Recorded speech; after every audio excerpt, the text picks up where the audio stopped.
কোথায় যাবেন? কত টাকা নিয়েছে? 870 ভাড়া। বিআরটি নির্ধারিত ভাড়া কত? 870। বেশি নেয়নি? আমরা ওই সিস্টেম নাই। ওই বিআরটি এর ভাড়াটা চার্টটা দেখি একটু আপনাদের। 870 তাই না? নবনগর, চান্দা, টাঙ্গাইল, যমুনা সেতু, হাটিকুমরুল, বগুড়া হয়ে যাবেন হচ্ছে কোথায়? রংপুর। 870 তো আমাদের। এখানে অনেক প্যাসেঞ্জার আছেন, কেউ বেশি নিয়েছেন এমন আছে? 870। আচ্ছা ঠিক আছে, থ্যাংক ইউ। ভালো আছেন? ঢাকা থেকে রংপুর, গাইবান্ধা, জয়পুরহাট, হিলি, ওই তালিকা আছে না? কত টাকা করে? 760 টাকা ভাড়া আছে। ওই যে লিখে দিয়েছেন এখানে বিআরটি নির্ধারিত ভাড়া। ঢাকা তো গাইবান্ধা 760, এটা ঠিক আছে। আর রংপুর 870, জয়পুরহাট, হিলি 760, এটা বিআরটি নির্ধারিত ভাড়া 760, 870 তাই না? এটা নিচ্ছে না বেশি নিচ্ছে?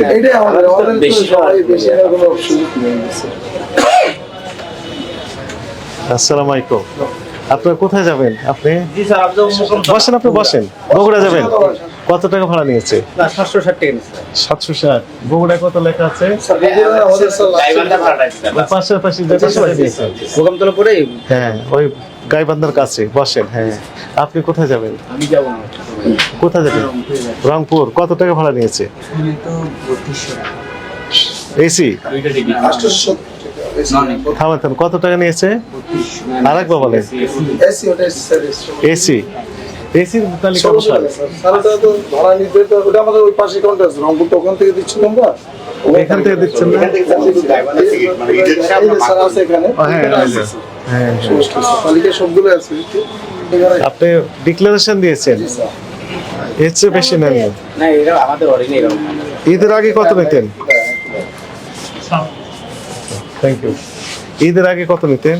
এটা স্যার একটা 12 এখন হয়ে গেছে 1600। স্যার একদিক থেকে স্যার ফাঁকা, স্যার ওদিক থেকে সম্পূর্ণ এটা ফাঁকা আছে। একদম ফাঁকা আসে? একদম ফাঁকা হলো। তাহলে ওই শুনেন, ঢাকাতে জেনারেট করবেন, তাহলে রংপুর থেকে আসতে ফ্রি আসে। আপনাদের হাতে থাকার কারণে ইচ্ছা মতো, ওই যে দেখ আগে ছিল 1200, এখন নিয়েছেন 1600, 400 টাকা বাড়িয়ে দিয়েছেন। 2 দিন পরে দেখবেন যে 2000 হয়েছে, 2200 হয়ে গেছে, 3200 এক টিকিটের দাম হয়ে যেতে পারে। পরিবহন হবে না স্যার, তবে এটা কেউ কেউ এগুলো করেন। সেটা আমি বলছি স্যার, এগুলো অনিয়ম। অনেকে অনিয়ম করে। ঈদ যাত্রীকে পুঁজি করে এই দেখা যাচ্ছে যে ভাড়া দ্বিগুণ বাড়িয়ে দেওয়া হয় এসি গাড়ির ক্ষেত্রে। অনেক অভিযোগ আমাদের কাছে আসে। আমরা চাই কমপ্লেন শূন্যের কোঠায় আসুক, কোনো কমপ্লেন যেন না আসুক। ঠিক আছে, থ্যাংক ইউ। আমরা তো দেখে গেলাম, তাই না? কোনো অনিয়ম যেন না করেন।